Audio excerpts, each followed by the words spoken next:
But the thing that has happened after this phenomena that we call ChatGPT phenomenon, any static data can be generated. Designing and installing private networks.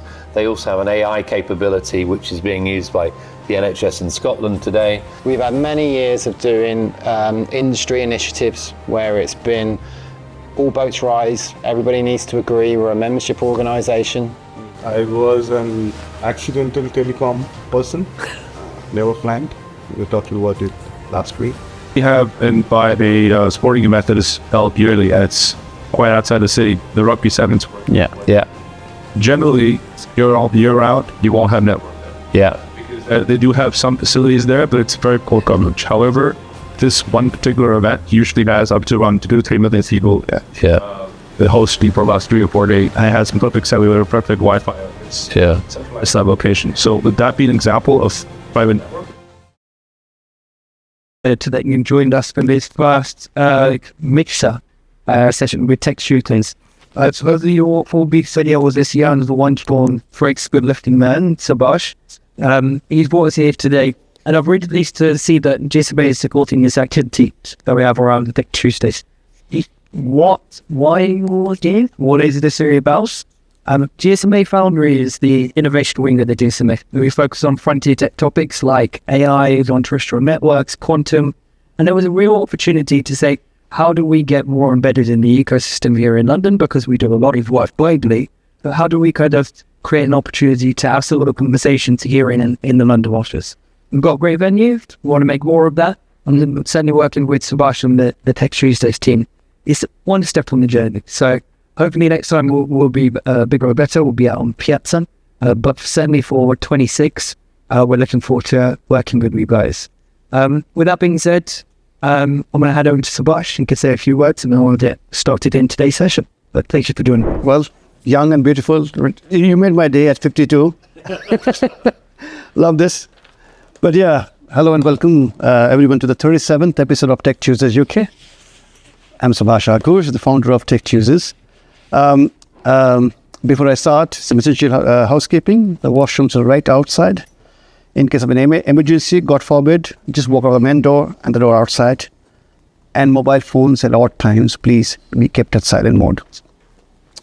To some of you who are attending Tech Tuesday for the very first time today, you're not part of a vibrant, growing community where ideas are exchanged freely and innovation is sparked through open and honest dialogue. Today's episode is unique in more ways, more than one. For one, this is the first time we are launching a partnership with GSMA Innovation Foundry to be precise, in the form of this new format called TechTuesdaysUK Mixer, where we'll be spending good old 45 to 50 odd minutes in some deep dive discussion, followed by a bit of networking and drinks. We are still in the startup phase, and as we grow, we truly rely on your support. If today's session resonates with you, please help us amplify our message. Talk about us, share your takeaways, and repost our content on LinkedIn, YouTube, and Twitter. Our handle is same across all the platforms, which is #TechTuesdaysUK. After this call, after this session or particular episode, as per the tradition, we'll invite some of you to share your feedbacks about today's episode. All your feedback is going to be captured on video and going to be shared across all our digital touchpoints. So as far as today's episode is concerned, we're going to have a short discussion and yet an in-depth conversation on innovations on mobile technology. To drive these conversations, we have an esteemed panel of guests.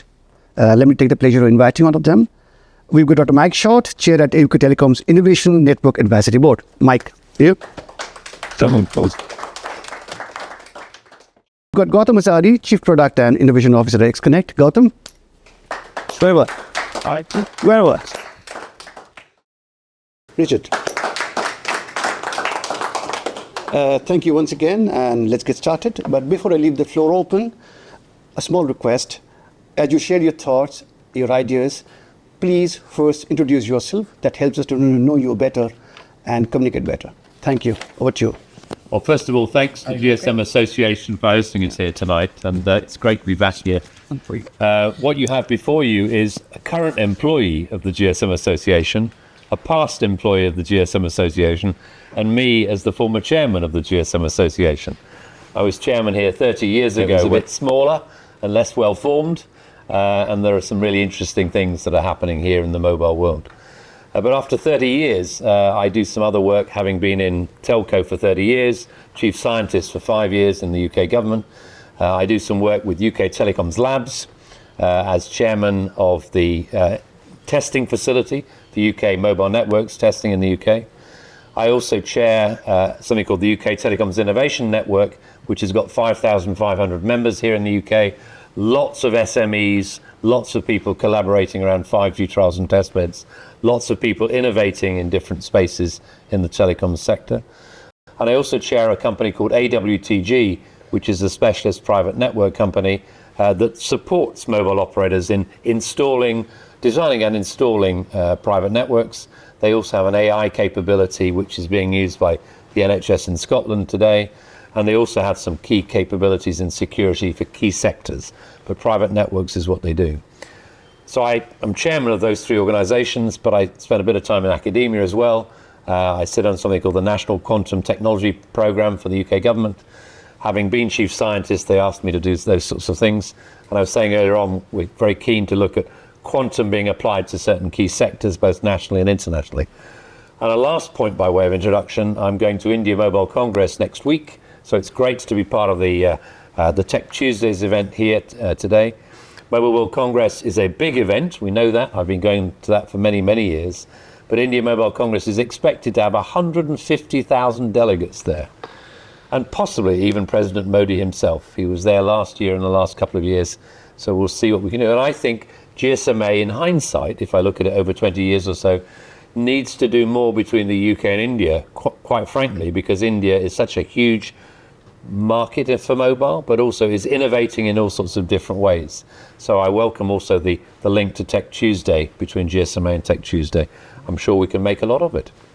I was an accidental telecom person, never planned. We were talking about it last week.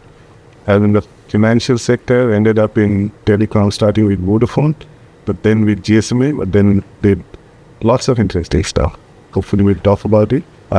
Which is kind of making quite a wave these days with network APIs. Everyone is excited about it, everybody can use, and also on AI. So I think one of my last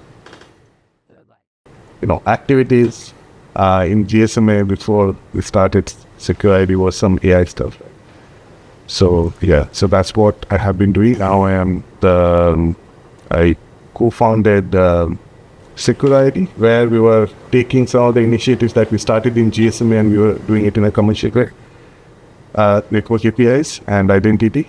But then now recently, when I say recently, in April, Secure ID is acquired by XConnect, which is part of a Somos Group. Now I'm looking into the innovation as the chief product innovation person.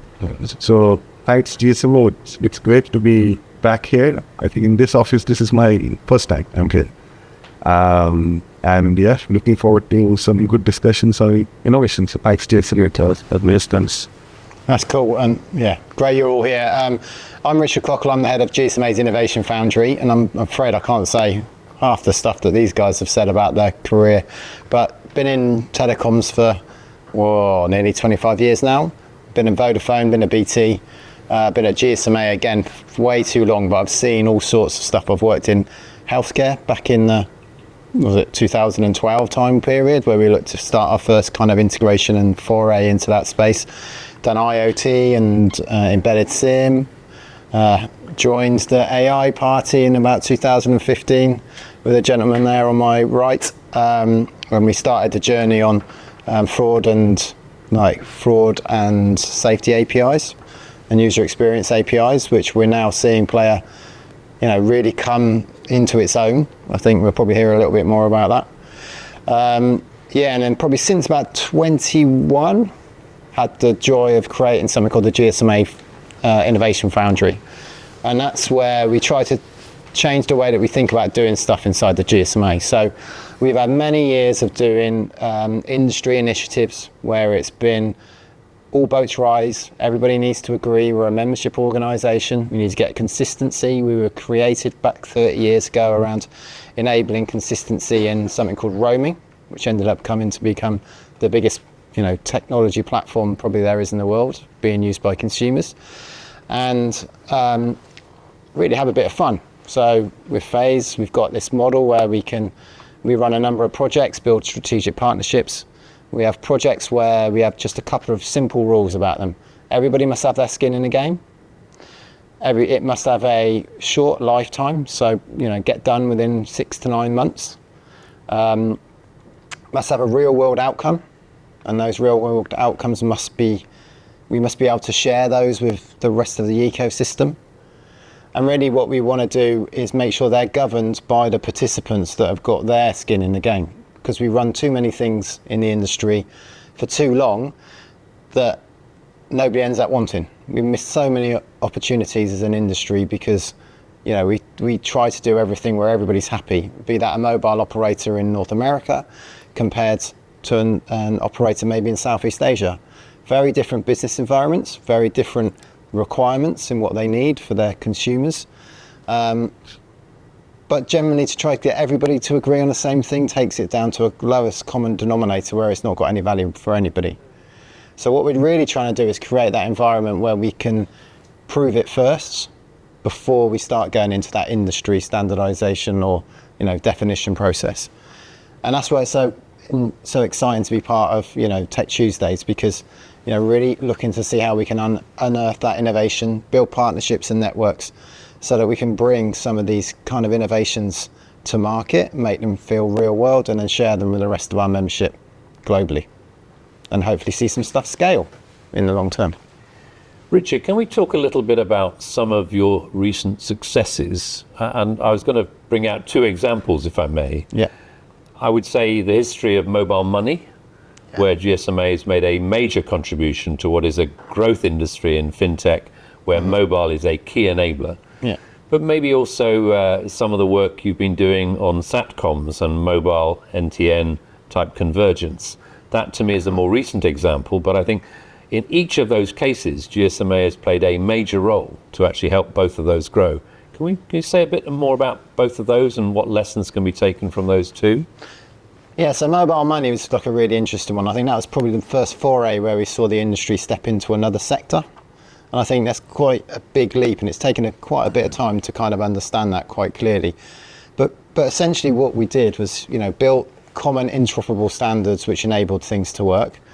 The market was a very vibrant one, so we saw a lot of innovation start to take place. We saw a lot of growth, and maybe some of that was in proprietary ways. But because we had an open way of working, we were able to share the learnings, we were able to share the success stories, we were able to share the commercial elements of it. And we were able to really tell that story. And then we managed to bring the industry together and merge it so that it became a more standardized way of working.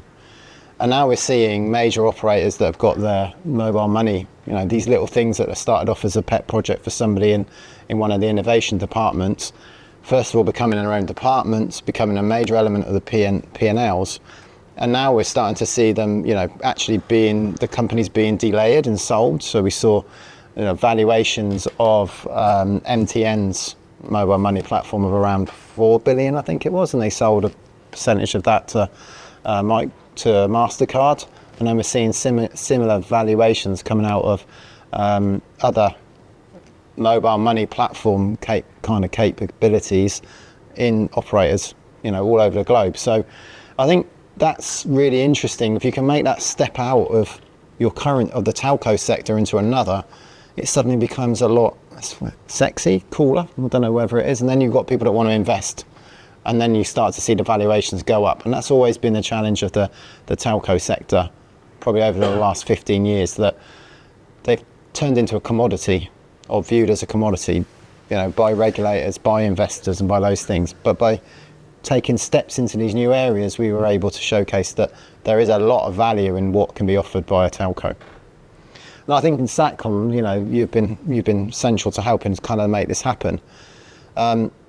Probably about 5 years ago, started to see the emergence of this start to happen. You saw 3GPP standards being defined, and the roadmap to start to include 5G in it, direct to device, maybe even some higher bandwidth capabilities in the future. But it was always it's a sector. We've always been a close sector, but we've never really come together. And I think through a number of activities which we've managed to do over the past few years, our partnership with our good friends in the European Space Agency, where they helped us build a community here inside the GSMA, which is now starting to look at, first of all, making sure everybody can speak the same language. That's hard. That's hard, because you think, if you say coverage to a mobile operator, they think coverage around the population, whereas if you think coverage, if you're a satellite provider, you're talking about the coverage around the globe, and 80% of the world is the sea kind of scenario. So there's these little things that understanding languages, so we're at that process at the moment. We also worked with ESA on creating some challenges. So ESA were kind enough to look to see how they could create or elements of their budget before doing innovation, and partner with the Foundry on it. And I think it was around 15 million in the first year. And we really focused that on how we could evolve the direct to device type solutions, looking at some of the antenna work around it, but then also looking at open gateway APIs and how they could be integrated into satellite. So now you start seeing a couple of different worlds come together. And now we're even starting off, we're now starting to look to see how do we go back all the way to 30 years ago and look to see how does roaming between satellite companies and public networks, start to happen. And we're now taking that inside the likes of WAS and the other roaming groups with inside the working groups of the GSMA. That's a great track record, but how do you take it forward? I'm going to just ask a question of Gautam over here about APIs now. But I think what we want to do is bring out from this discussion the way forward, if I can put it that way. So Gautam, in terms of your experience during GSMA, when you were here, and then subsequently in the private sector, why do you think some of the API interest is a lot higher now than when you were in GSMA? Did GSMA get it wrong first time round, or did you just get it right second time round? You're putting me in a tight spot, but that's fine. So actually, it didn't start when I was in GSMA, right? It started in 2008 by GSMA, but I was in Vodafone at that time. It was called the GSMA 1 API. And I think as an industry, we learned a lot, right? So because I still remember in 2008 when it was the GSMA 1 API, the idea was let's create a standard and someone will build it and someone will use it, right? And then we learned that's not how it works, right? Then the industry tried again. It was, I think it's 2010, if I remember, it was called JIL, Joint Innovation Lab, initiated by Vodafone Group. There were 22 other operators there. The idea was, okay, let's not just create a standard, let's create assets. But then again, it didn't work because there was no governance structure. It was not initiated by GSMA. There was no governance structure. It was all private operators. It didn't work. Then again in 2012, I believe it was WAC, Wholesale Application Community. If any of that like was 13 years ago. Oh, good memory. It was interesting. I mean, and WAC was going. I think every time we learned as an industry, we went up the chain. WAC was very interesting because there was a lot of funding from GSMA was involved in WAC, and there was a lot of funding from operators. There were assets being created. There were companies being acquired as well. I still remember Walnut Creek. There was a company was acquired. We built as an industry some of the assets which are still used, and when I was in GSMA, they were used as well. But then WAC didn't work due to the funding structure was probably not scalable enough. But then Mobile Connect happened, which was really partly my fault as well. And which I don't know if you will say it. And Mobile Connect was interesting because we didn't just create standards. We got many operators. When I say many, there were 62 I could count them. They actually launched it. And there were enterprises who were using it. When I started in GSMA in 2013, there was not much team there. The first specification I wrote personally, and we were calling it Mobile Connect. And then we launched in India, and it was fairly successful, I would say. Some very large organizations were using. I still remember Make My Trip, which is one of the largest travel portal. They launched it, although they didn't continue with that for various reasons. But they launched it, right? So things were happening. When I say launched, commercially launched it, right? Operators did it. So that was a kind of massive learning we had. But as you said, was it GSMA's fault? No, it was the market basically was probably not ready, and also we were learning from it. The thing that was missing there was the top layer as the hyperscalers. The enterprises were not very excited. Why were they not excited? Because they had other solutions there at that time, right? Now things are very different. It's kind of a perfect storm. Something happened in November 23, which was the ChatGPT phenomenon, 23 or 22, maybe 22. Maybe I missed it. That created, in multiple dimensions, it created problems and also opportunities. The problems that it created is in the fraud industry, because now the fraudster had a tool which they can now use to do fraud, right? So the old school method of fraud management, authentication, identity didn't work. The old school methods were where, all those passwords, OTPs and biometrics, they didn't work, right? So everyone started to talk about, okay, there is something that you can always rely on is mathematics and cryptography. And the hyperscalers were excited. Apple launched passkeys. Passkeys is using cryptography in the mobile device out in the scene.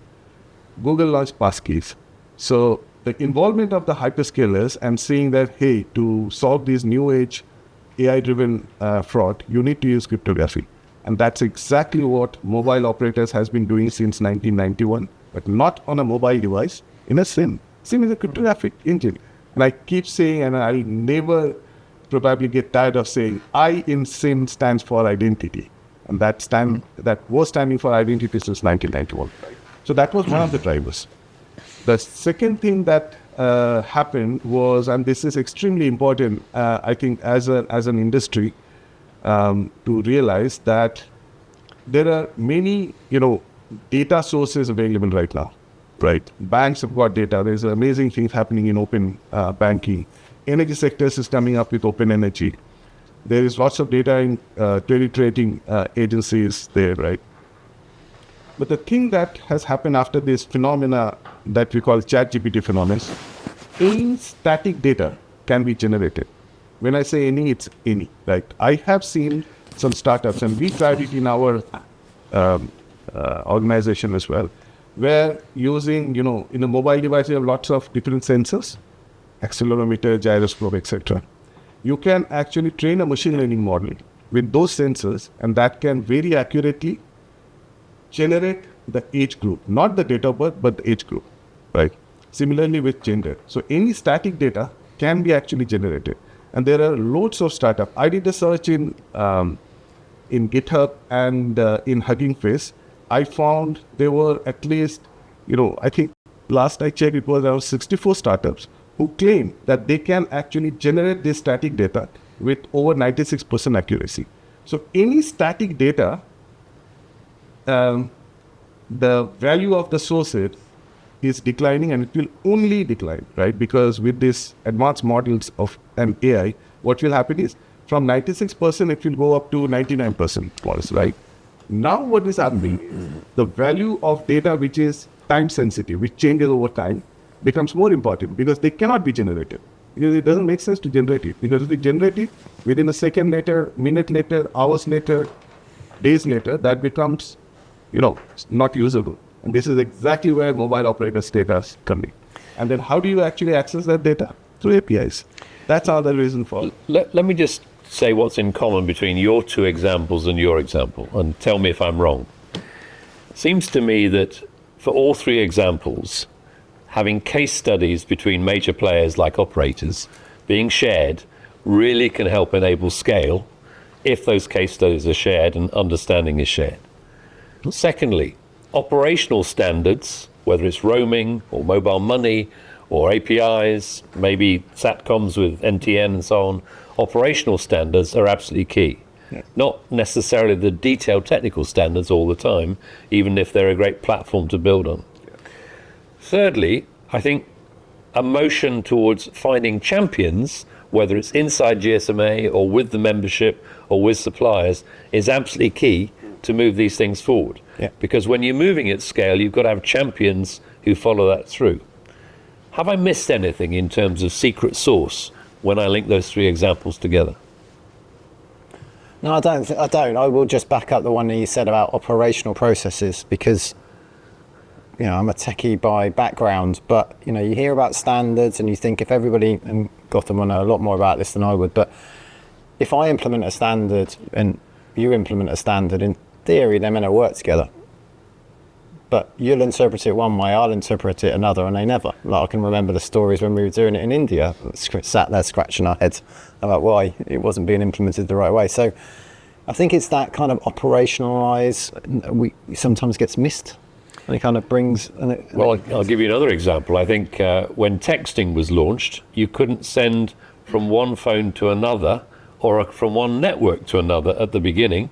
The technical standard was brilliant, but the operational aspects were not fully catered for. Yeah. Texting then boomed when we connected the phones and the networks to make sure you could share. And then that led to the building of the ringtone industry, not just the messaging industry. That led to the building of the screensaver industry and even the beginnings of e-commerce. So operational standards are key, I think, to all these examples, in addition to some of the other procedures and champions that I referred to. Now let's go back to APIs and talk about the prospects of growth, because clearly GSMA is behind that. What are the barriers to growth in the API area today, where other people could play a part or champion success to make it move forward? I think before the barrier, I will say, I'll just add on or continue from what I was saying earlier, is, it's a supply chain, right? You need every single link in that supply chain, and that's a learning as an industry. Otherwise, it doesn't work, right? So standard is one of the links that we started in 2008, and then we continued in there. So you need the ultimate suppliers, which are the MNOs. You need them, right, to implement it. But then that's not enough, right? So there are, how many MNOs are there? 800 something, right? If, let's say, even in a country, let's say in the UK, there are 4 major operators, right? If any of the banks, let's say, if they have to do a contract with 4 MNOs, it's not going to happen, right? And if they have to then integrate and everyone is claiming to implement a standard and it's slightly tweaked, as which was saying, that's what we faced, right? Then again, it doesn't work. And then you want to scale it up across 800 and whatever operators. It's not scalable, right? So basically you need the entire, let's say, supply chain there. You need the MNOs. Then you need the next layer, which are, you can call them aggregator solution providers, which is where we come in, right? That layer was missing. Now, as part of Open Gateway, that layer has been identified and there's a dedicated team doing it, right? The channel partners work stream. Oh, you remember all the times we had those discussions, are channel partners friends or foes during Mobile Connect? So you need them, otherwise it doesn't work. Then you need probably partners or GTM providers, whatever you call them, right? Where they actually take it. They're not channel partners, but for example, IDNB providers or customer care solution providers, right? They will embed from the solution providers. Then you have the enterprise and so on, right? Anyway, so that stack, that complete stack is needed, right? So now where is the barrier? The market is ready. The hyperscalers are pretty excited, right? We were just talking before, coming here and talk about it. So Google has now embedded one of the APIs, the Number Verify API, in the Android ecosystem. And that's super massive. How many Android devices are there? 4 billion, 5 billion, right? So then, it opens up the opportunity. That thing was missing in that entire, let's say, chain there, right? But still, where is the barrier? I think the barrier right now is, one is, yes, there is a standard, but there are small variations in there, right? If you go in a country, like, for example, I'll just name one of the these. India SIM swap, right? In UK, that's the most popular one. But there is not one SIM swap. You go to a country, you will find 5 different variations of SIM swap. Right? that's something that can be solved right now. Yes, that's a problem that can be solved by this channel partner layer. It's their responsibility to basically simplify it. But I think the biggest barrier right now is price. What's happening is there is always a comparison of something, right? So this SIM cryptography based authentication that I was talking about, I'll give an example just in a second, the type of things that we are seeing in some of the countries. So this SIM cryptography based authentication ideally should replace every possible authentication thing that exists on Earth, including, the hyperscalers, whatever they're doing, right? It's ready to be done. As I just mentioned, Google has embedded it in Android, but then the pricing needs to stack up there as well. So the problem that we see in many markets is there's a comparison with various authentication mechanisms. There is a comparison with SMS OTP. So if the price is way beyond SMS OTP, then that becomes a barrier. So everyone will say this is the best authentication login method. It's so secure. It's so seamless. It's so seamless that you can't even see it, right? It's invisible. But if the price is way high, then it becomes, you can do lots of POCs. The pilots will go ahead. You can showcase in MWC and in various platforms. But then until there are commercial success, it's not really a success, right? I think that's this commercialization piece. We were working. So if you speak to, you guys started a UK call probably about 2015 when we brought all the operators together. I've got somebody on my team that now chairs that, but he was in the original meetings back when he worked at Telefonica.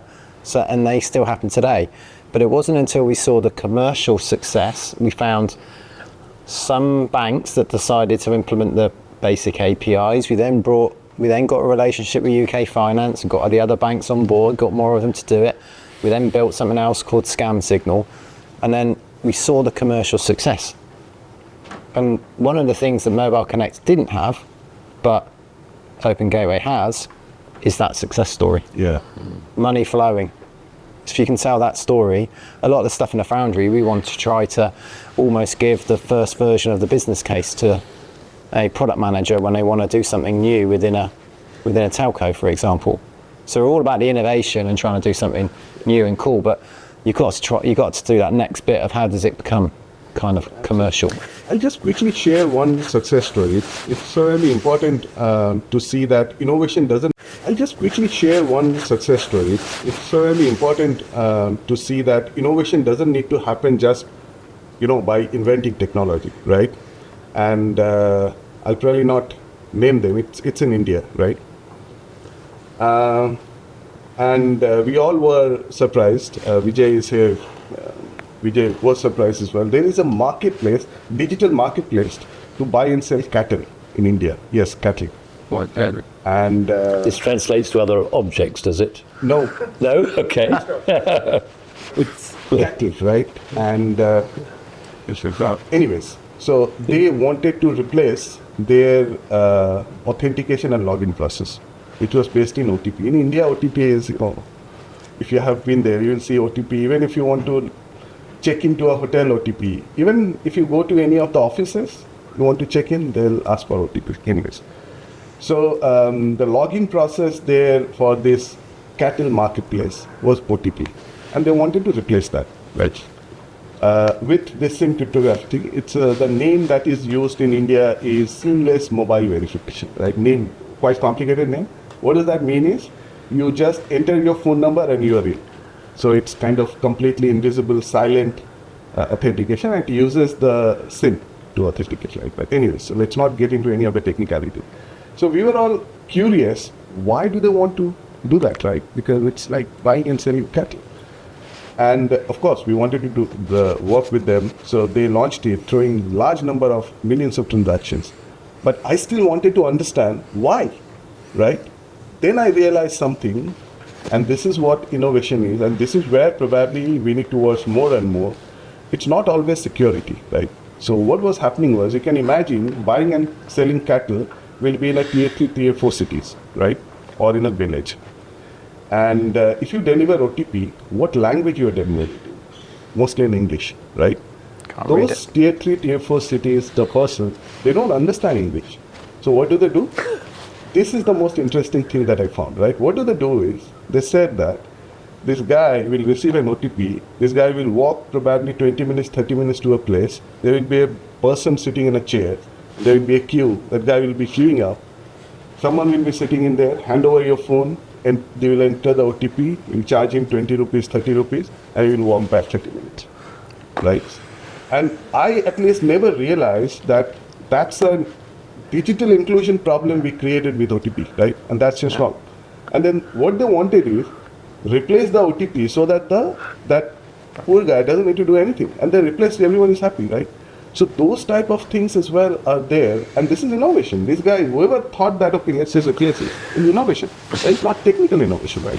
I don't know how many such stories that we will probably see. And then thanks to GSMA, Network API Open Gateway is actually not just delivering business, it's actually, providing a narrative of inclusivity in the society. So those guys are now included in there.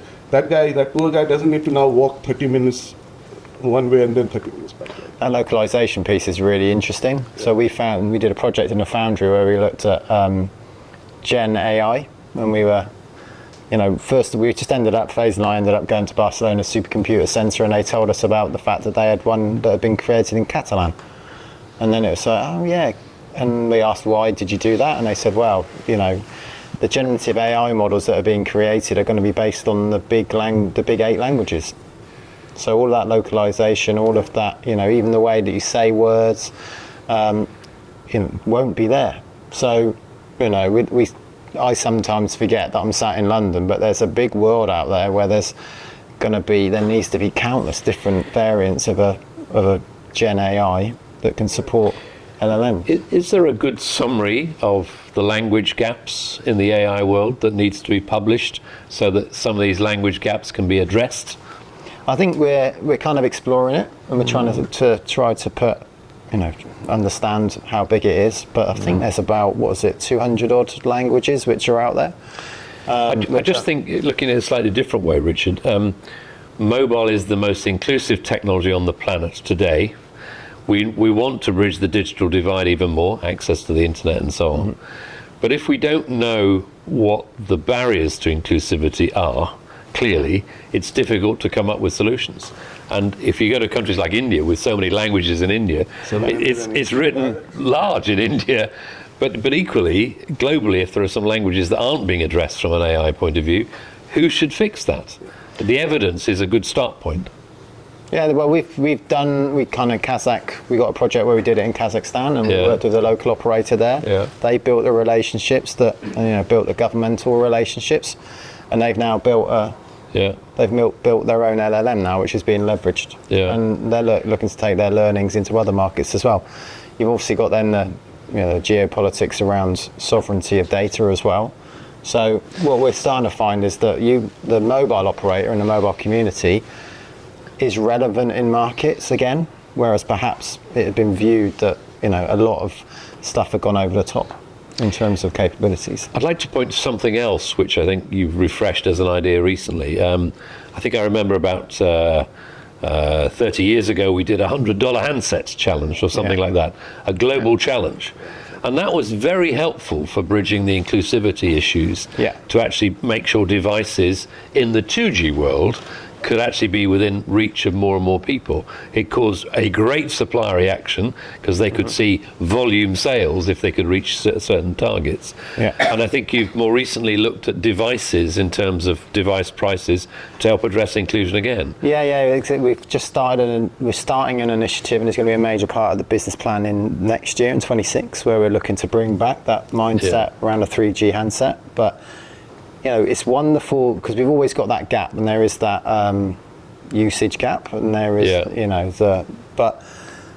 and then the coverage gap and all those different things. And there's different solutions which are being put in place. So satellite will have a role to play. Yeah. But ultimately, if somebody can't afford a handset, it doesn't matter what coverage you've got. It doesn't matter how good the networks are. Then they're never going to use the services. But I think there are probably lots of suppliers who would be very interested in that initiative. Yeah. if you led from the front to say, here we go, here's an opportunity for you, do you want to buy into it? They won't want to jump to 5G necessarily, or even 6G. They might want to say something that can be done with 3G or 4G, now. So that is, firmly within Vivek, our new DG. Yeah. It's firmly within his focus for next year. Yeah. So it's one of his top priorities. I mean, I would say that's a key message for India Mobile Congress next week. Making sure affordable communications are within reach of everybody. Yeah. And that's not just a coverage issue, it's a device price issue. Yeah, exactly. Can we just take a few other examples of work that you might be doing going forward? Because I think you've given a few, but maybe in terms of some of the current work you briefly mentioned in your introduction around perhaps private networks or digital and connected health. Could you say a bit more about what you could see happening going forward? Because that's I'm sure, very interesting to this audience, because the model of private networks will be adopted in India just as much as it will be adopted in Europe. The model of digital and connected healthcare, the same. Yeah. That's a big topic. But does everybody know what a private network is, first of all? So we've got 5G private networks. So that effectively means, you have a Wi-Fi network in a hospital or anywhere, factory, whatever. But it's taking a 5G capability in and essentially making your own 5G network within a particular location. I'll be honest, it's actually the focus on this and my belief and passion around this has come out of a conversation when I met a doctor from Singapore, Dr. Gao, and he utterly inspired me. I have had people saying to me, you need to get into healthcare, Richard. You need to get into healthcare, Richard, in the Foundry, make it a priority for probably the last 4 years. Having been there and done it back in 2012 and getting into the health record interoperability and all of that layer, I've been reticent to do it. But Dr. Gao changed me and changed my belief in it, and that's the honest truth. He started telling me stories about how at weekends, he used to finish doing his surgery and then he would put his overalls on and then he would start crawling around his ward and his theatres. It started off in his theatres. So he started to wire up his private 5G network inside his operation theatre. And then he would work all weekend and then he would have to get it back to the environment that they could be doing operations in it by the Monday morning. He then started to tell me the story about how he kind of started to get that, he cabled it all himself around his own ward. So I asked him, what were you doing it for? And he said, well, we've seen this great VR technology. And the VR technology enables us to overlay on the body, kind of bits futuristic, but we can do the prep work for the surgery and then almost guide through it, and then it kind of helps us. He then started to say how he started doing that work in Africa as well, and then taking that out, all from the fact that he was using 5G within his own area. Then he said, yeah, and then the other thing that we've managed to do is we've managed to get approval for people to actually take their devices home with them and then start sending measurements back to me, and then I can start making diagnoses based on them. And I was like, blimey heck, he's done something here, because for all the years that I was doing it, there was all these devices were going home, people were taking the measurements, they were probably sending them somewhere. The doctors were like looking at them, going, "Don't really believe it. That could be on their dog, for as far as I know." And then the first thing they would make them do, if it was a blood pressure cuff, would go in, sit down in front of the doctor, take his blood pressure, because he wasn't able to make the diagnosis on the previous data, because you know what healthcare is like. So actually, what Dr. Gao did, he worked with Singtel. He had his own private network. He had his own private SIM. He then got a roaming agreement with Singtel, and then he started to send patients home with these devices. And then the data started coming back into the hospital. And then he was the first time I'd ever seen that chain of being able to make, the data secure enough to be sent from home that a doctor would be happy to trust it as real. And there's all things like authentication of the user and all that type of stuff. And that really, that for me ticked a box. And then, we've started an initiative now, so we're just about to kick off a private networks working group. And that's obviously and when I talk about that, that's hospitals are one of the users of it, but that's kind of horizontally looking at going on the same journey as end-to-end, because there's going to be a language gap. It's amazing there's always a gap, but there'll be a language gap around the private networks people and is it better than Wi-Fi? Is it any different to Wi-Fi? What's the benefits? What's a hosted network versus a private network itself? We'll do all of that, but then also look to see how we can get interoperability and roaming working. So then you can actually start to see more of this stuff happen. So yeah, so we've kicked that off. Hopefully, touch wood, in the next 2 weeks, Dr. Gal and the NIUS will be strategic partners of the Foundry. He's been working with Ericsson, he's been working with the likes of Qualcomm, and then we'll be looking to see if we can open a 5G lab which looks to test devices and build the gap that we've got the clinical people actually using devices and going through their own process of working out whether it can be signed off. So it's a new area and it's a pretty exciting one for me. Well, it's hard given what you said earlier on about you tried connected health many years ago, and coming back to it. You're coming back to it also with new champions, but also new technology and new interests, and perhaps real market interest as well. Yeah, and then we're the mobile sector. We need to remember we're the mobile sector. We're not healthcare. Yeah. We got with mobile money. For me, it's always that. If we could get to the point, if a business wants to go in that direction, they could be a mobile health mobile operator. Got rated, but it'll be a different regulator. They can build their business, but it will be an investment. It will never be something which every single mobile operator does. But what we do is connectivity. What we do is devices. And we've got our 7-layer stack. Where's the right place for us to play? Yeah. I would also say there's a few 2G switch off, 3G switch off issues, which will inspire people to think differently about 4G and 5G. And I would suggest that health is one. Yeah. Switching off the PSTN, the copper switch network in the UK, is already showing that. So with 2G and 3G switch off in some countries, we're going to see that change in health. Yeah. What about the private networks for things like ports or private networks for manufacturing or for stadia? Can you say a little bit more about that? Yeah, so as I said, we're going to create a group that will act as a horizontal enabler, so that, trying to make all of that work. And we're a small island of connectivity in a bigger kind of environment. So really, what we're looking to do is to demonstrate that story of from a port, a container goes on in Shanghai, goes on a boat, it's got connectivity all the way through. You can monitor it, you can monitor temperature, you can put whatever sensors you want in there, direct a device up to a satellite, which is now operational, and we're seeing it happen. Comes into, say, Southampton, it switches onto the public network.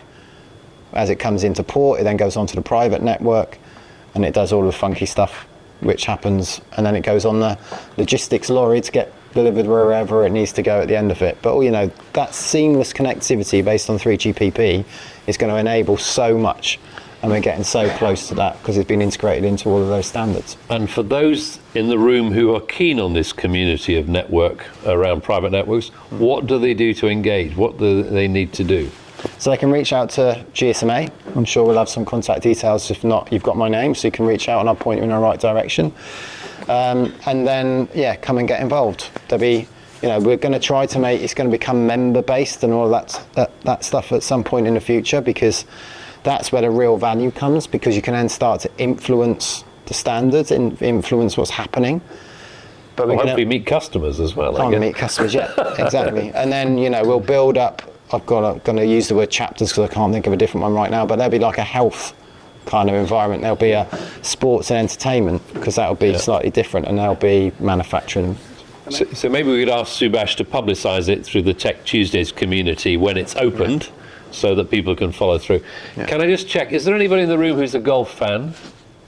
A few golfers in the room? Who watched the Ryder Cup? Anybody? Okay, there's a few here.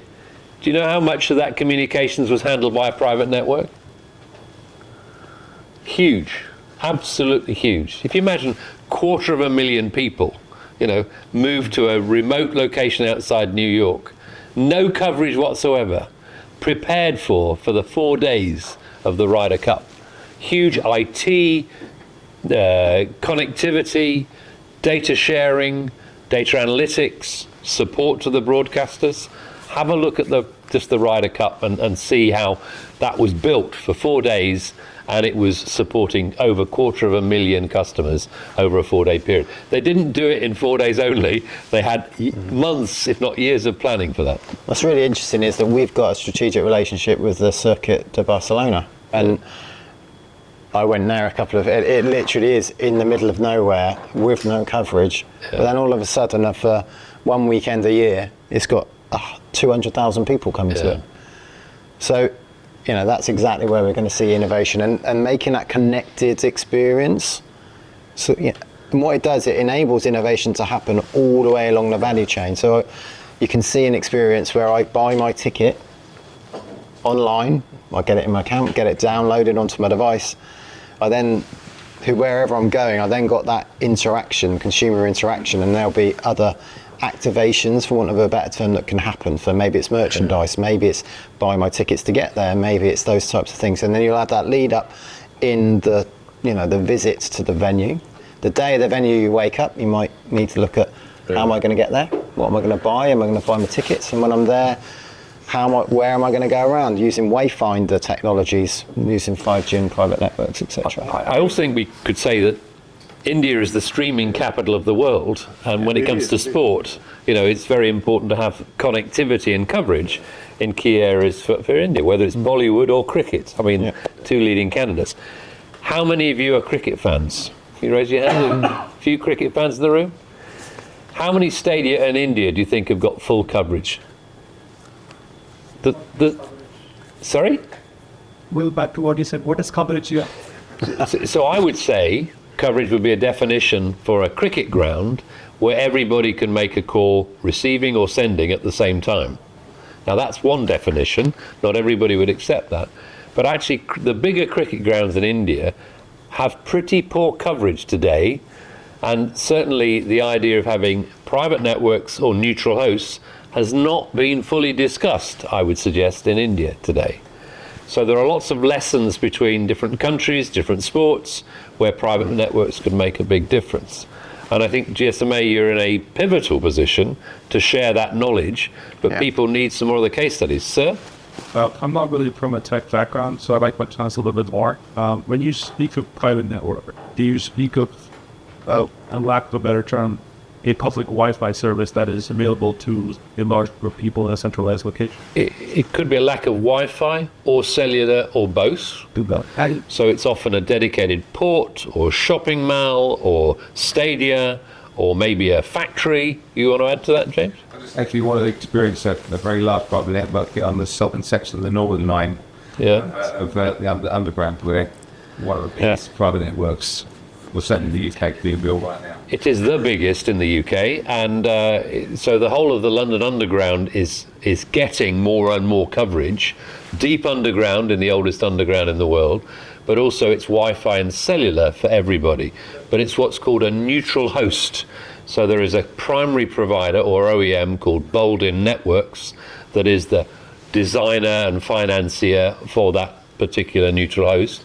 They then wholesale capacity through the mobile operators so that everybody on one of the mobile networks can get access to that neutral host private network. Now that's the biggest in the UK today and will get even bigger. But I think, James, at its peak, it might be bigger than the mobile network in Belgium. That's that's the headline I've heard. Just let TSL World corporate politics deliver that program. Yeah. The regional GSMA. But now he's in GSMA, he's well placed to share, with permission from Boldin and Transport for London, more of that evidence with other countries, other markets, and so on. I think just to answer your thing, I mean, without getting into any of the technicalities, private in a sense that, the network has got some resources, right? It has got spectrum, it has got some, base stations, etc. So private in a sense that it is not sharing resources outside the context of that. So, for example, if it is an underground private network or that sports stadium, they're not sharing resources with given the neighborhood, right? So that's why it's private. And it may be privately financed even as well. Yeah. So, Might be right. So it's because of something you said that I was just thinking about. We have by a sporting event that is held yearly, and it's quite outside the city, the Rugby Sevens. Yeah. generally, year round, you won't have network there. Yeah. Because they do have some facilities there, but it's very poor coverage. However, this one particular event usually has up to around 2 to 3 million people. Yeah. The host for the last 3 or 4 days. And it has perfect cellular, perfect Wi-Fi. Yeah. It's that location. So would that be an example of private network? It could be. But what traditionally the mobile operators have done is sometimes put temporary sites in place for major events, often called cells on wheels or cows, not the same as your cows. Cells on wheels that might be at an event called Glastonbury, or might be linked to sponsorship of an event. So it may not be a full private network, but a temporary network.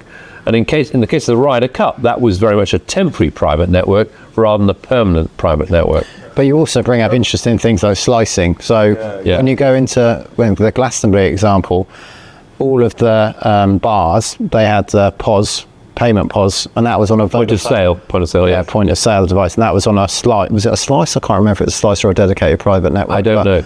But they had a dedicated network, which was just so they could make sure they could sell the merchandise and the beverages. Can I stress private networks are more visible in Western Europe and in North America than in most parts of the world. So this is a good function GSMA are taking on to share knowledge both within Western Europe and North America, but also into other countries. So there are some, I would say laggard countries, but late adopters in terms of private networks. Around 15 years ago,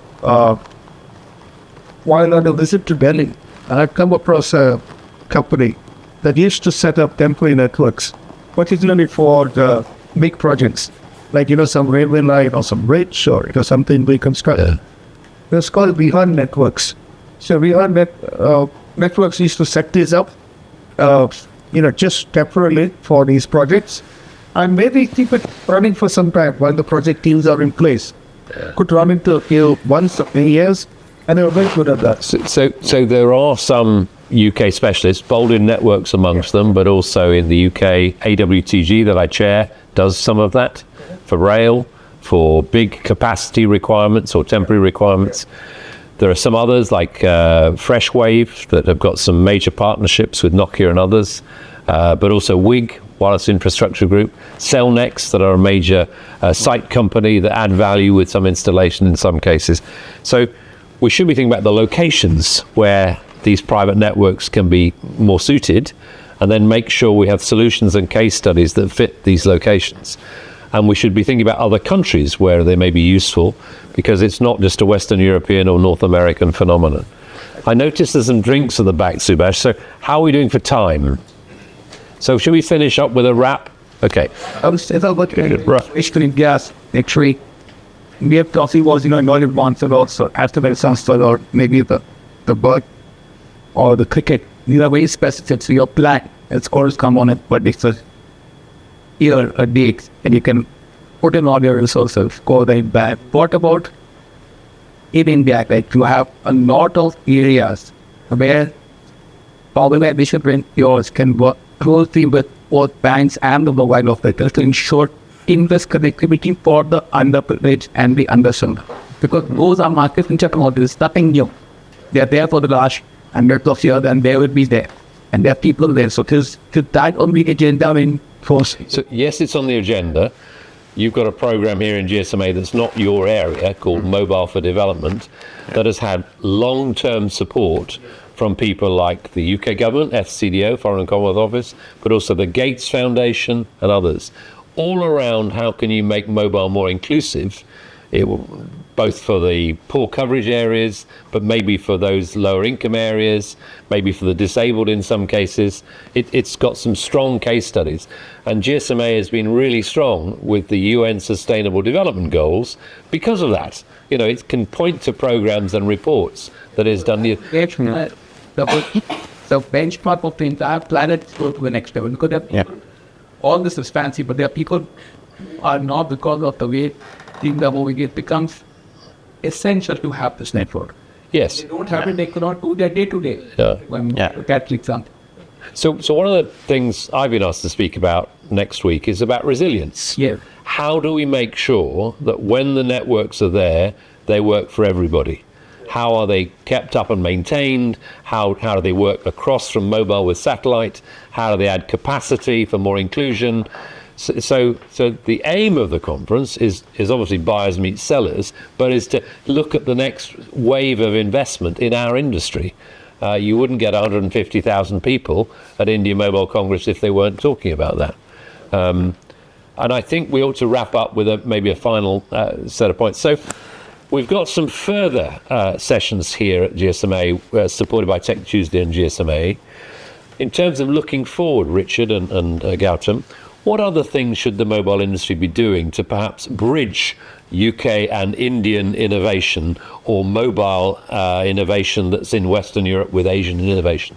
What else should we be doing and discussing to try and grow the industry in a pragmatic way? Would you like to go first? I will. First is sharing those, because, the problems are at different dimensions, right? This cattle problem I talked about, we just discovered it, right?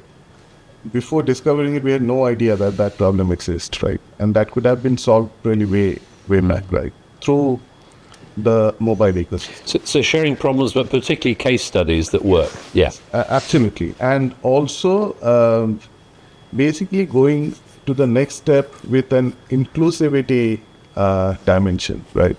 And we talked about mobile money earlier, right? So mobile is not just endpoint for connectivity, right? Mobile in India, for example, and also in sub-Saharan Africa, in many places, the mobile is the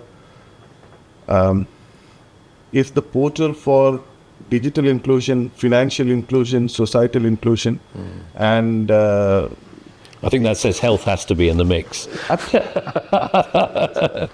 So that's something that we can really work together. We need to bring out all those case studies. Yeah. There's a lot that we can do. Language is, that's a big barrier, right? Yeah. That's something that we can fix. With all this AI stuff, API needs to evolve. Again, we don't have time to talk about it. API needs to evolve, because in API, other than the last I, A and P are going away, right? Applications, there will not be any applications going forward, right? Because it will be voice. Programming is gone, right? We talk about white programming right now. So if A and P are gone, why will APIs exist, right? So in that case, all the good work that has been done, including that cattle story, they need to evolve. And this is something we can work together with, of course, India and And Richard? I'm not really sure I've got much to add to that, but the one thing I will say is that it's a two-way dialogue, and I think maybe sometimes we don't look, certainly in the UK, we don't look to India for leadership in some of these topics. Not just India, there's in Africa as well.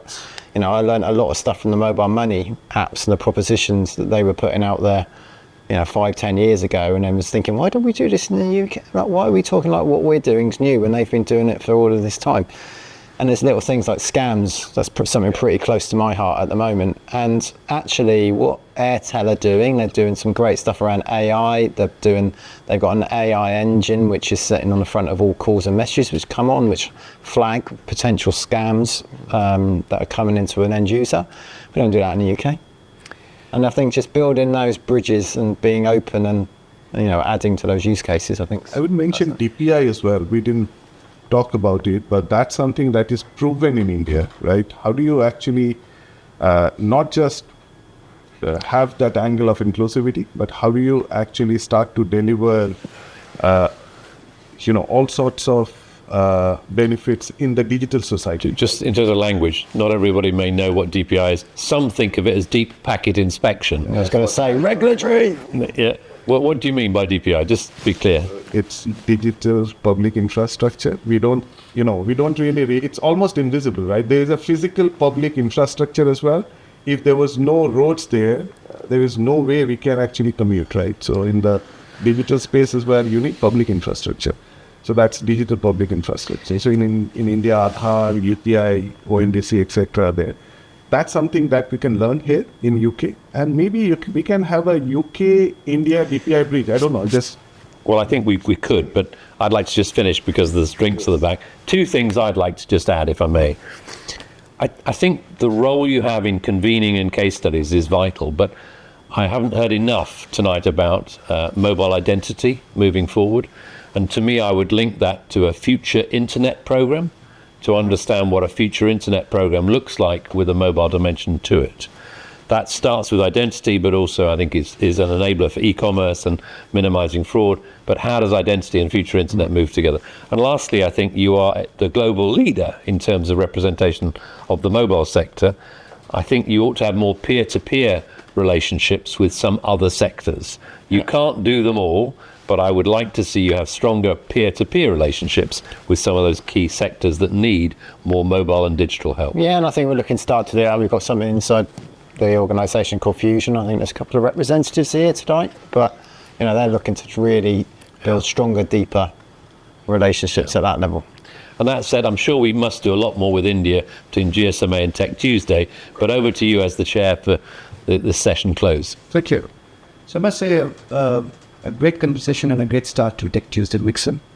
Thanks to Mike and Gautam for always being there for Tech TechTuesdaysUK. Thanks to the wonderful team at GSMA Innovation Foundry for hosting us today this evening. Christian, Faison, Ahmad, Suhana, Associate, and the entire team that was doing this. And most importantly, taking my multiple calls all the time. Couple of pointers before I wrap for the evening. Of course, please stay back for your bites. The next episode of Tech Tuesday is happening on the 7th of October. We will take the discussion further in the form of Internet of Thoughts. Okay. This is going to be taking place at Street Suite, our usual hosting partner at Liverpool Street. Please inform your friends, families, interested people who want to join and attend that particular episode. And yes, of course, to know more about today's episodes, which is going to be live on YouTube in the next 48 hours, as well as previous episodes, and more things happening on the TechTuesdaysUK, please follow us on LinkedIn, website, Twitter, etc. Thank you once again to each one of you. Enjoy the drinks. Have a great evening. Thank you.